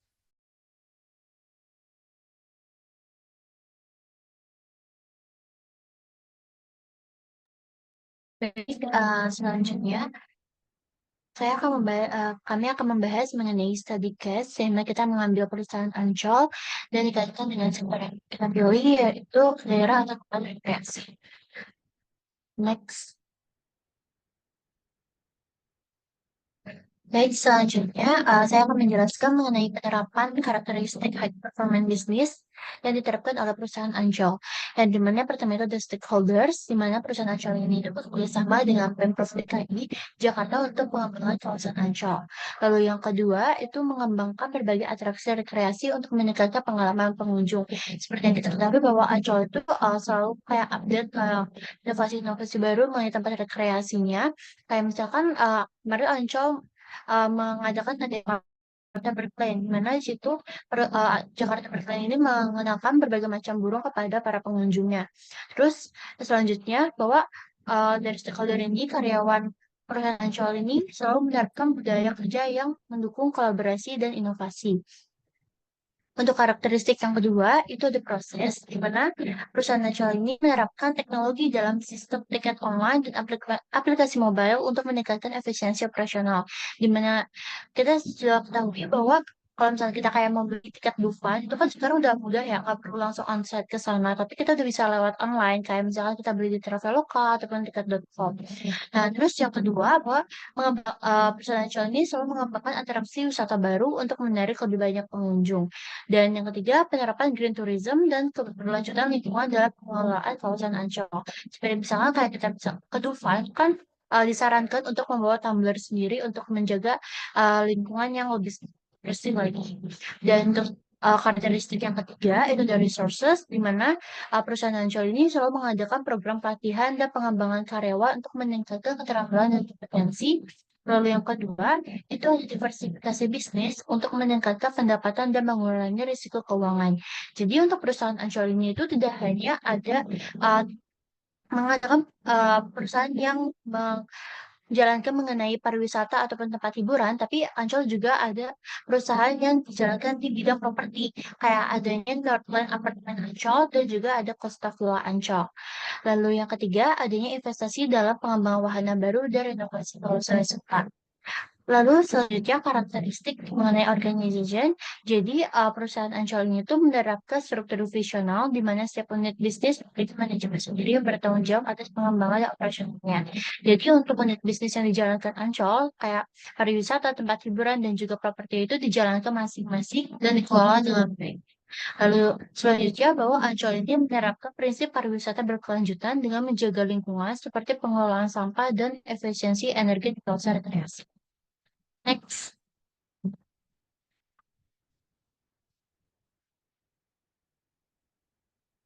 Dan selanjutnya penerapan corporate strategic planning dalam perusahaan Ancol, di mana Ancol ini itu terdapat visi yaitu menjadi perusahaan pengembang properti dengan kawasan wisata terpadu terbesar di Asia Tenggara. Dan untuk misinya bahwa Ancol ini sebagai komunitas pembaruan kehidupan masyarakat yang menjadi kebanggaan bangsa, senantiasa menciptakan lingkungan sosial yang lebih baik melalui sajian hiburan berkualitas yang berunsur seni, budaya, dan pengetahuan. Lalu untuk tujuan dari perusahaan Ancol ini merupakan tujuan utama yang berfokus pada pengembangan bisnis pariwisata, properti dan hiburan berkelanjutan. Dan Ancol juga bertujuan untuk memberikan pengalaman rekreasi terbaik, meningkatkan kesejahteraan masyarakat, serta menjaga keberlanjutan lingkungan.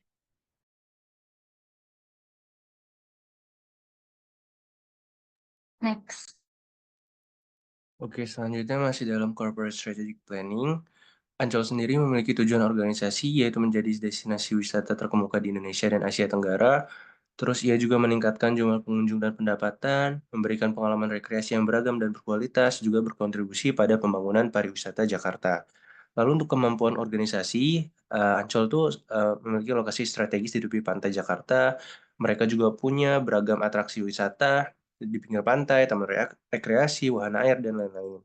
Terus infrastruktur mereka juga terus dikembangkan lalu ada pengalaman dalam mengelola acara besar, event-event besar gitu.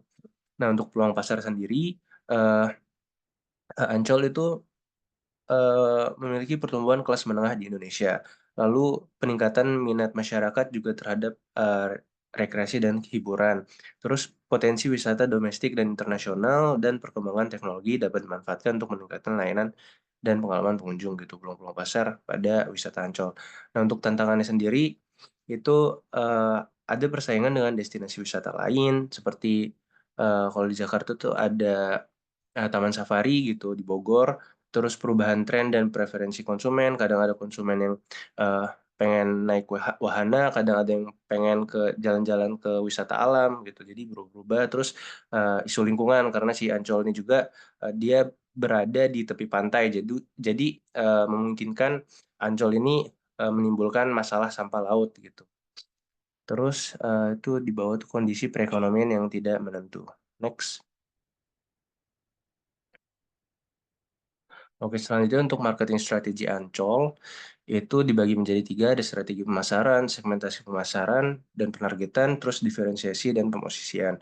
Untuk strategi pemasaran, beberapa aja nih, pemasaran digital melalui media sosial, situs web, dan aplikasi seluler, terus promosi melalui acara dan kegiatan khusus, kemitraan dengan agen, perjalanan operator, dan sebagainya. Lalu segmentasi pasar dan penargetan, itu Ancol lebih ke keluarga dan anak-anak, kaum muda dan wisatawan, wisatawan domestik dan internasional, terus kelompok perusahaan dan penyelenggara acara. Sementara untuk diferensiasi dan pemosisian, itu Ancol memposisikan mereka itu sebagai destinasi wisata terpadu dengan berbagai pengalaman rekreasi. Lalu melakukan diferensiasi melalui keragaman atraksi dan wahana, fasilitas lengkap dan terawat, acara dan hiburan yang menarik, terus pengalaman berbeda di setiap unit rekreasi, dan fokus pada citra merek sebagai tempat rekreasi yang aman, nyaman, dan menyenangkan.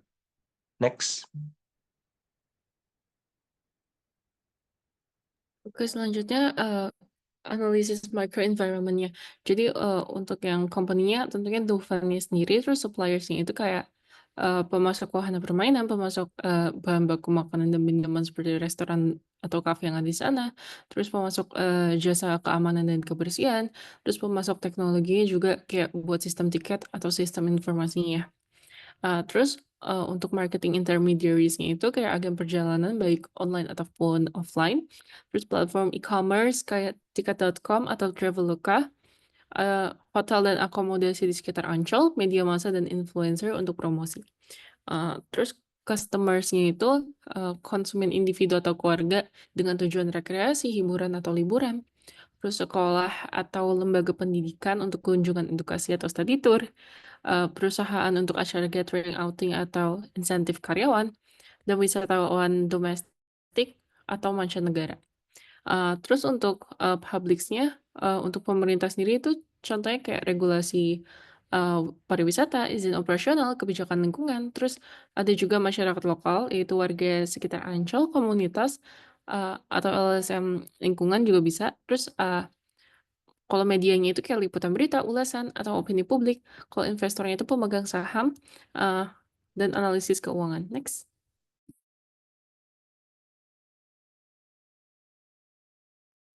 Oke, selanjutnya untuk micro environment-nya, yang pertama itu ada competitors. Kita ambil 2 di sini, ada Jakarta Aquarium, itu competitors langsungnya si World Ancol. Jadi mereka sama-sama mengenai dunia bawah laut begitu. Terus juga ada TMIE yang wisata edukatif dan budaya begitu. Kalau untuk demographic environment-nya, kan kalau generasi muda tuh lebih suka wisata digital dan interaktif gitu ya, dan di Ancol juga udah banyak spot-spot Instagramable, terus tiketnya juga udah online gitu. Terus bukan hanya orang-orang muda, tapi kan kayak banyak keluarga juga yang liburan ke sana gitu. Jadi ada paket wisata fleksibel, terus banyak pilihan aktivitasnya juga.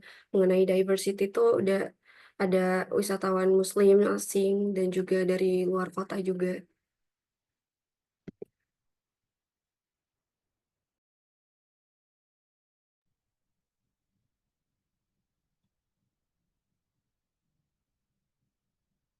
Oke, selanjutnya untuk lanjutan dari macro environment, dari segi lingkungan ekonomi sendiri, ada yang namanya daya beli masyarakat. Jadi kalau misalkan kondisi ekonomi Indonesia lagi baik, lebih banyak orang yang mengalokasikan anggaran untuk rekreasi ke Ancol. Nah, sebaliknya kalau misalkan ekonomi lagi nurun, kunjungan ke Ancol mungkin akan berkurang. Terus juga dari segi harga tiket dan inflasi, itu juga bisa berpengaruh, kayak kenaikan harga tiket masuk Ancol itu bisa dipengaruhi oleh inflasi atau mungkin biaya operasional. Jadi kalau misalkan biaya operasional makin tinggi, ditambah ada inflasi, mungkin tiket masuk Ancol juga akan lebih mahal gitu. Terus ada dari segi lingkungan alam atau natural environment, itu kondisi cuaca juga bisa berpengaruh. Karena kan kalau Ancol itu berbasis wisata outdoor ya, jadi kayak pantai, Dufan, itu juga bisa terpengaruh oleh cuaca-cuaca kayak cuaca ekstrim, kayak panas berlebih, atau mungkin hujan deras, itu bisa juga memengaruhi jumlah pengunjung yang datang gitu. Terus juga dari segi kebersihan lingkungan, kayak polusi udara, pencemaran laut, dan sampah itu bisa berdampak juga pada daya tarik wisatawan. Makanya, seperti yang tadi saya sempat jelasin juga di bagian materi, bisnis itu terutama di Dufan di Ancol itu perlu menerapkan pengelolaan lingkungan yang lebih baik juga.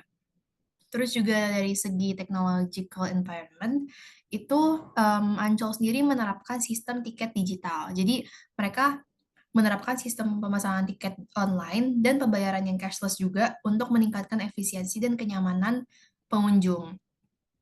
Terus dalam segi political environment, dalam regulasi pemerintah juga, kebijakan pariwisata, aturan pajak, dan juga regulasi lingkungan itu juga memengaruhi operasional dari Ancol. Misalnya kalau misalkan kalau kebijakan tarif pajak hiburan lagi tinggi, itu bisa berdampak juga pada harga tiket Ancol.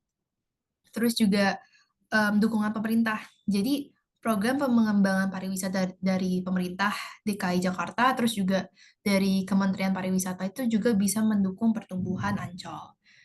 Lalu izin operasional. Jadi kebijakan dari pemerintah terkait perizinan usaha, batasan jam operasional, dan mungkin kayak protokol kesehatan gitu, itu juga bisa berdampak pada manajemen Ancol. Terus yang terakhir adalah cultural environment. Jadi juga berpengaruh dari tren wisata lokal. Nah, masyarakat yang suka wisata keluarga dan edukatif, kayak contohnya kayak study trip gitu, itu bisa mendukung hadirnya Ancol gitu.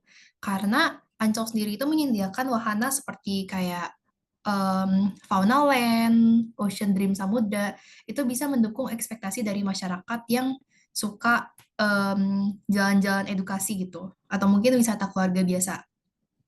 Lalu perubahan preferensi wisatawan. Nah, dengan meningkatnya minat terhadap wisata yang mungkin lebih ramah lingkungan dan berkelanjutan, Ancol itu perlu menyesuaikan strategi pengelolaannya juga gitu. Next.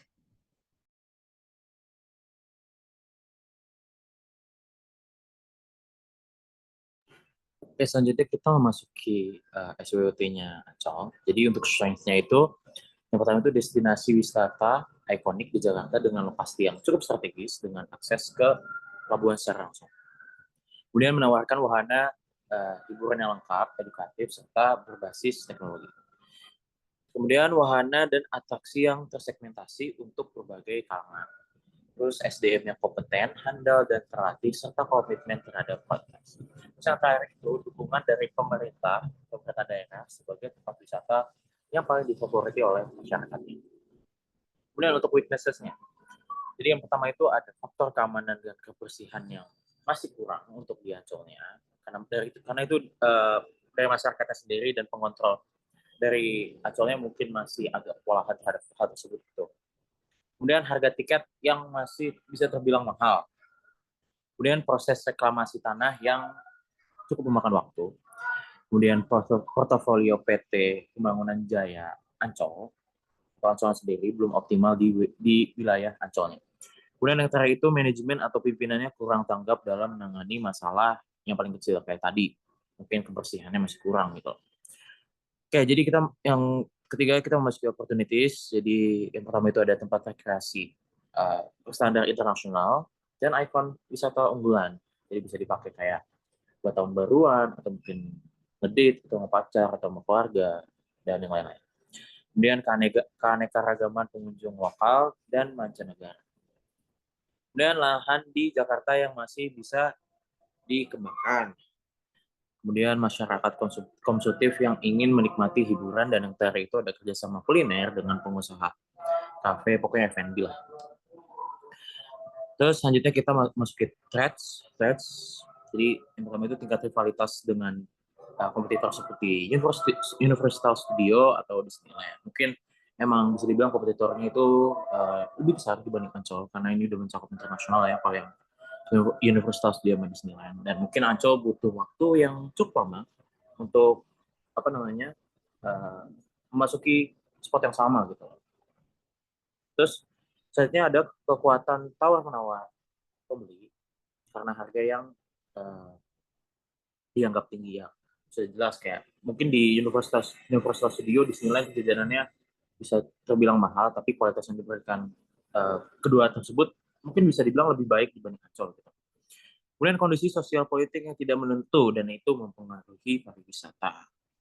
Terus ancaman masuknya pendatang baru seperti Waterboom yang di Cikarang, kemudian Taman Raya Remaja Senayan, dan El Dorado di Cibubur, dan yang terakhir itu ada Trans Studio Mall.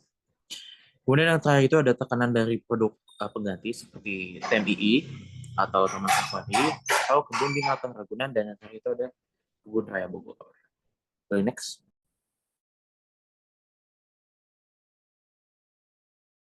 Oke, jadi cara Ancol merespon lingkungan pasar itu yang pertama dengan inovasi produk. Jadi menambah wahana dan atraksi baru secara berkala, terus mengembangkan konsep baru seperti beach club, ecotourism, atau atraksi berbasis teknologi, terus mengadakan acara-acara tematik dan festival. Untuk penetapan harga, itu mereka menawarkan paket harga yang berbeda dengan segmen pasar yang berbeda, memberikan diskon atau promosi pada waktu-waktu tertentu, menyesuaikan harga dengan mempertimbangkan inflasi dan daya beli masyarakat. Untuk promosi itu mereka memperkuat branding melalui media sosial dan digital marketing, berkolaborasi dengan influencer dan media massa, mengadakan kampanye promosi yang kreatif dan menarik. Next.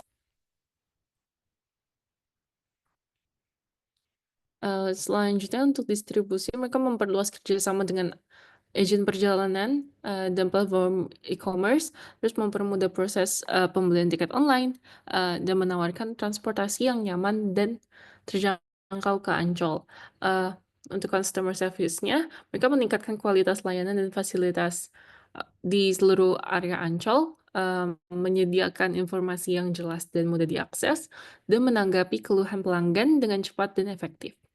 Kalau dari segi hubungan dengan pemerintah dan masyarakatnya, mereka bekerja sama dengan pemerintah dalam pengembangan pariwisata, menjaga komunikasi yang baik dengan masyarakat lokal, dan mendukung kegiatan sosial dan budaya di Jakarta. Kalau dari segi tanggung jawab sosial dan lingkungannya, mereka melaksanakan program konservasi lingkungan seperti pengelolaan sampah dan penanaman pohon. Lalu mendukung komunitas lokal melalui program pemberdayaan masyarakat dan menerapkan praktik bisnis yang berkelanjutan.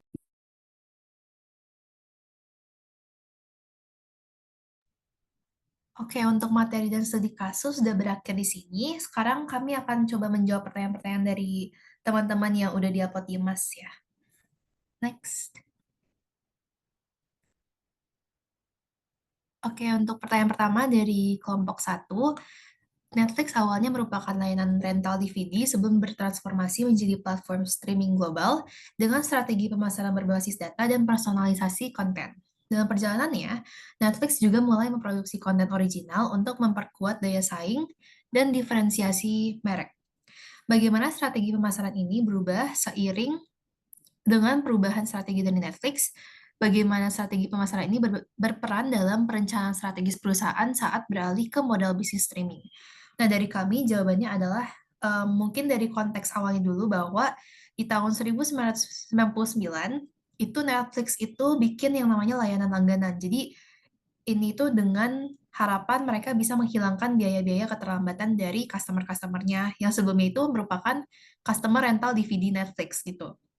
Nah, terus Netflix juga menggunakan fitur antrian. Jadi fitur ini tuh menentukan urutan pengiriman DVD dan sistem pengiriman otomatis ini bisa mengirimkan DVD segera setelah DVD sebelumnya dikembalikan oleh si konsumen DVD tersebut.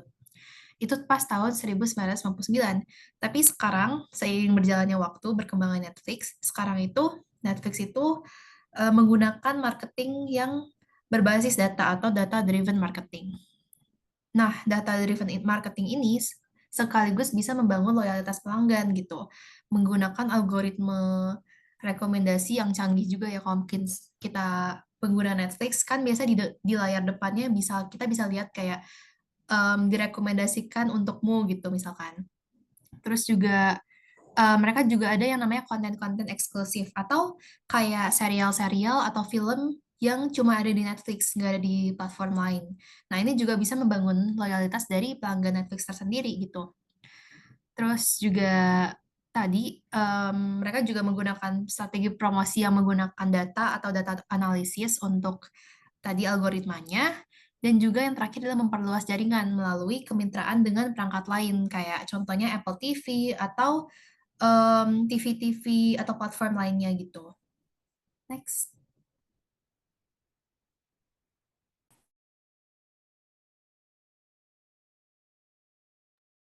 Oke, selanjutnya masih dalam pertanyaan yang sama, yaitu strategi yang dilakukan oleh Netflix, tapi bagaimana perusahaan mengelola tantangan seperti persaingan dengan platform lain gitu, serta perubahan preferensi konsumen.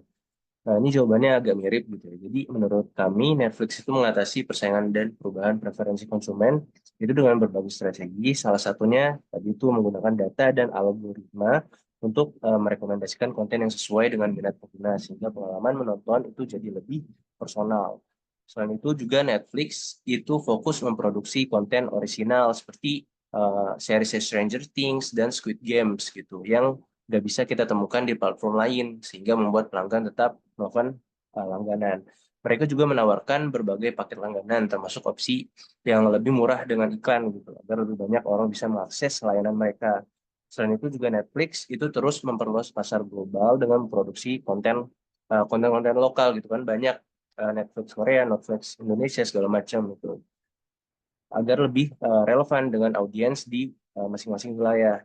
Nah, dalam menghadapi persaingan, Netflix itu juga beradaptasi dengan teknologi dan tren yang terbaru, seperti menghadirkan konten interaktif dan menjajaki industri gaming gitu. Jadi sekarang ada Netflix gaming. Nah, mereka itu bahkan membatasi berbagi akun secara gratis gitu untuk meningkatkan pendapatan mereka gitu.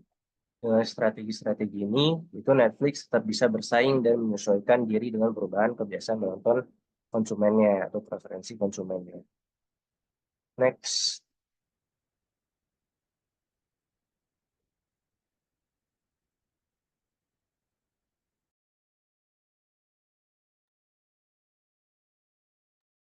Baik, selanjutnya saya jawab dari kelompok 3 yang dimana pertanyaannya adalah dalam destinasi wisata seperti Bali yang menghadapi tantangan overtourism yang rusak lingkungan dan kualitas wisatawan. Lalu bagaimana strategi pemasaran dapat digunakan untuk mengalihkan wisata ke destinasi alternatif guna mengurangi dampak overtourism? Dan menurut jawaban dari kelompok kami, di mana strategi pemasaran itu adalah yang pertama memanfaatkan digital marketing.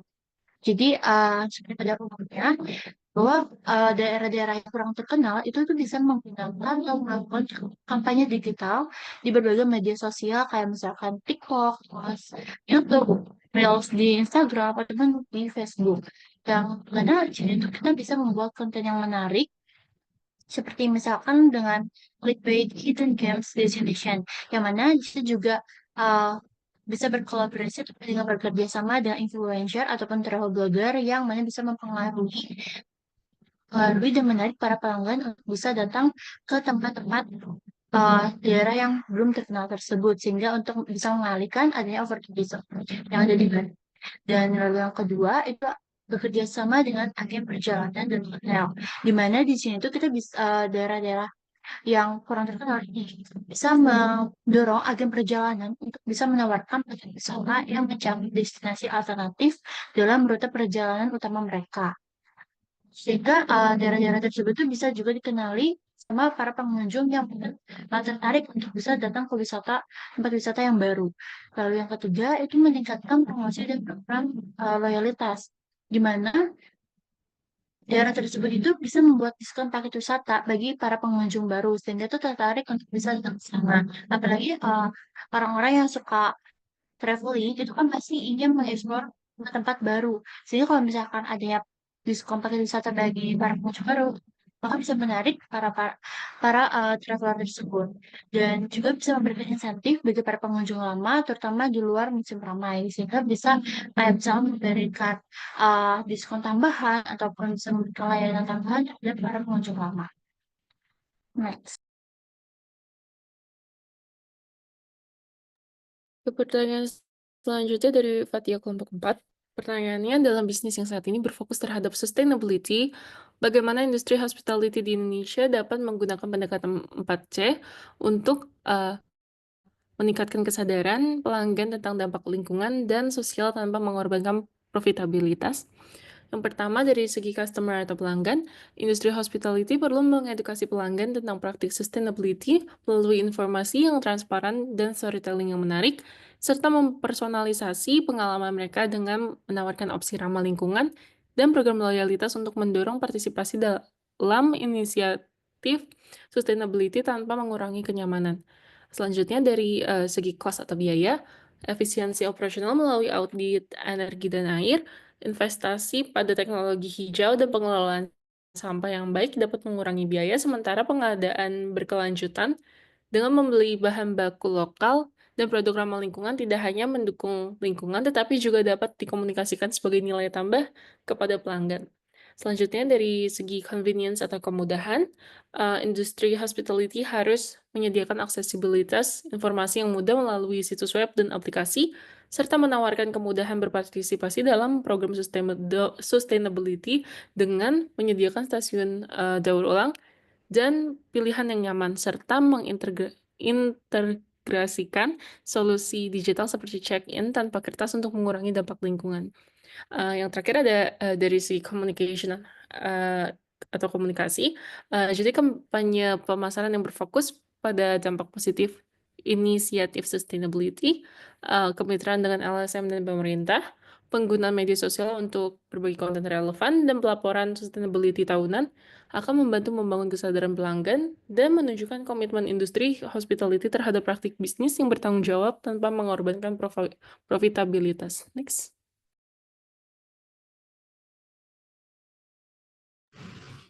Oke, jadi pertanyaan selanjutnya itu dari kelompok 4. Jadi industri perhotelan di Yogyakarta mengalami persaingan yang semakin ketat seiring dengan munculnya banyak hotel baru yang berdampak signifikan terutama pada hotel kelas mati. Jadi untuk bertahan, hotel ini didorong untuk mengadopsi strategi pemasaran digital seperti e-commerce. Jadi bagaimana penerapan e-commerce dapat membantu hotel kelas mati meningkatkan tingkat okupansi di tengah persaingan yang semakin ketat. Jadi gini, biar hotel kelas mati di Jogja itu bisa ningkatin okupansi lewat e-commerce, pertama-tama tuh mereka tentunya harus gabung ke platform OTA atau online travel agent kayak Traveloka, Agoda atau Booking.com biar gampang ditemuin sama masyarakat lah, sama customer gitu. Nah, terus kedua, optimasi harga dan promo itu harus jalan selaras. Jadi misalnya kasih diskon di early booking atau paket menginap hemat buat tingkatin daya tarik dari hotel tersebut gitu. Terus yang ketiga, mereka tuh bisa manfaatin media sosial, dan kalau kalian tahu tuh Google My Business, jadi kita mencari eksistensi hotel tersebut ada nggak di Google gitu. Jadi ini tujuannya buat tingkatin exposure tentunya, terus serta ngebangun reputasi lewat review-review positif gitu. Nah, terus yang keempat, pakai sistem booking online di website mereka sendiri gitu. Jadi nggak perlu third party gitu. Jadi tamu tuh bisa reservasi secara langsung. Gitu. Dan yang terakhir itu respon cepat dan pelayanan ramah itu bisa ngaruh ke customer satisfaction juga. Jadi mungkin misalnya di WhatsApp, nah itu bisa ningkatin kepercayaan customer dan itu juga bisa ngebantu konversi lebih banyak booking yang akan semakin datang.